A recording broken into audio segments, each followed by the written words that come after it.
Hello student, चलिए आज हम sine 30 degree, cos 30 degree, tan 30 degree, sine 60 degree, cos 60 degree and tan 60 degree की value निकालते हैं। ठीक है, तो इसके लिए सबसे पहले हमें लेना होगा एक इक्विलेटरल ट्रायंगल, मतलब समबाहु त्रिभुज।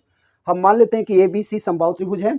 और आपको पता होगा कि समबाहु त्रिभुज मतलब इक्विलेटरल ट्रायंगल में तीनों साइड इक्वल होते हैं और तीनों एंगल इक्वल होते हैं। ठीक है, और हर एक एंगल 60 डिग्री का होता है। तो हम मान लेते हैं कि ये जो बी सी है वो ए है, तो ए सी भी ए हो जाएगा और ए बी भी ए हो जाएगा। फिर ये सब के सब एंगल कितने हो जाएंगे, 60 डिग्री के। ठीक है, ये भी 60 हो गया। अब इनकी वैल्यूज निकालने के लिए हम इस वर्टेक्स से साइड BC पर एक परपेंडिकुलर बाइसेक्टर ड्रॉ करते हैं, मतलब इस एंगल का परपेंडिकुलर बाइसेक्टर ड्रॉ करते हैं। और मान लेते हैं कि जो परपेंडिकुलर बाइसेक्टर है ये है AD।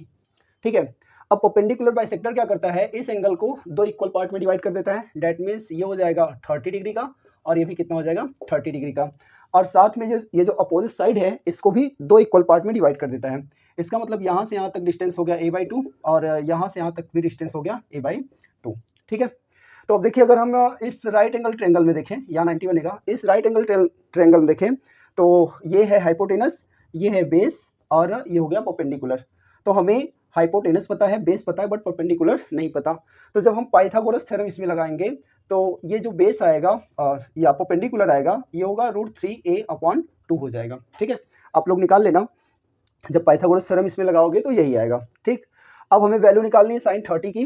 तो इस ट्रायंगल में, date means in triangle ADB, और ये राइट एंगल ट्रायंगल है। ठीक है ना, that means in right angle triangle ADB, क्या साइन थीटा अगर हम ले, मतलब साइन 30 डिग्री ले, तो sine 30 degree is equal to होता है परपेंडिकुलर अपॉन हाइपोटेनस।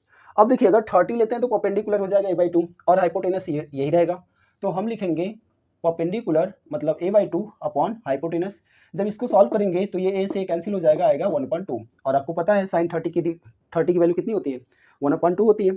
ऐसे ही सेम हम कॉस 30 की वैल्यू निकालेंगे, तो कॉस 30 डिग्री की वैल्यू हो जाएगी cos theta is equal to, आपको पता है क्या होता है, बेस अपॉन हाइपोटेनस। यहाँ पे देखिए, जब हम 30 लेंगे तो ये परपेंडिकुलर और ये बेस हो जाएगा। तो बेस कितना है, बेस है √3a/2 और हाइपोटेनस है a टू a कैंसिल होगा तो ये आ जाएगा √3/2। और आपको पहले से ही पता है, मतलब आपको रटवाया गया है कि कॉस 30 की वैल्यू कितनी होती है, √3/2। सेम ऐसे ही अगर हम tan 30 की वैल्यू निकालें तो tan 30 मतलब tan theta is equal to क्या होगा, परपेंडिकुलर अपॉन बेस। परपेंडिकुलर देखिए क्या है, 30 के रिस्पेक्ट में परपेंडिकुलर कितना है, a/2। ठीक है, और बेस क्या है, √3a/2। तो यहाँ देखिए 2 से 2 कैंसिल, ऐसे कैंसिल, तो वैल्यू कितनी आ गई, 1/√3। अब सेम ऐसे ही हम साइन 60, कॉस 60 और tan 60 की वैल्यू निकालेंगे। तो इसके लिए यहाँ लिख रहे हैं, अगर हम साइन 60 निकालेंगे तो देखिए 60 के रिस्पेक्ट में परपेंडिकुलर ये हो जाएगा और बेस ये हो जाएगा। तो sine theta is equal to होता है परपेंडिकुलर अपॉन हाइपोटेनस। तो हम लिखेंगे √3a/2 और अपॉन a, इसको कैंसिल कर दिया तो आंसर आया √3/2 और साइन 60 की वैल्यू होती है √3/2।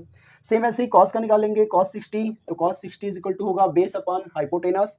इस समय बेस ये है a/2 है ना, मतलब 60 के रिस्पेक्ट में बेस ये है, तो a/2 अपॉन हाइपोटेनस कैंसिल कर दिया तो कितना आया, 1/2।